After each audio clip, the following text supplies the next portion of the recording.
నీలాంజన సమావాసం రవిపుత్రం యమాగ్రజం ఛాయామార్తాండ సంభూతం తం నమామి శనేశ్వరం.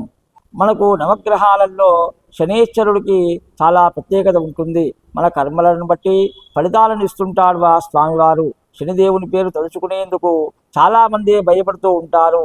అయితే శనీశ్వరుని ప్రసన్నం చేసుకునేందుకు శాస్త్రం మనకు చాలా అవకాశాలను కల్పించింది.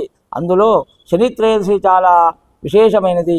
ఈ శనివారం జనవరి 31వ తేదీన ఉదయం 7:36 వరకు త్రయోదశి ఉంటుంది.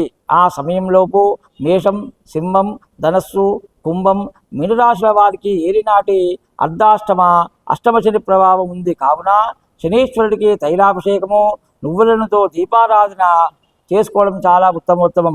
వీలైతే హోమాలు చేయించుకోవడం కూడా చాలా ఉత్తమోత్తమం. ఆ తర్వాత ఈ శనిగ్రహ దోష నివారణ కొరకు నల్లని వస్త్రములు, నల్లని వస్త్రాలు, నల్లని నువ్వులు, నల్లని గొడుగు, నల్లని చెప్పులు దానం చేయడం వల్ల, ఒక సద్బ్రాహ్మణునికి దానం చేయడం వల్ల విశేషమైన ఫలితాలు పొందే అవకాశం కల్పిస్తుంది. ఆ తర్వాత వీలైన సమయంలో ఆ రోజునాడు స్వామివారికి బీజాక్షరం ఉంటుంది. ఓం బ్రాం బ్రీం బ్రైం నః శనయే నమః అని బీజాక్షరాన్ని పఠించడం ద్వారా స్వామివారి కూడా విశేష అనుగ్రహం పొందే అవకాశం ఉంది. కాబట్టి ఇటువంటి అవకాశాన్ని సద్వినియోగం చేసుకొని ఆ శనీశ్వరుని అనుగ్రహాన్ని పొందగలరని మనవి. స్వస్తి. ఈ వీడియో మీకు నచ్చినట్లయితే ఒక లైక్ కొట్టి మీ అభిప్రాయాన్ని కామెంట్ రూపంలో తెలియచేయండి.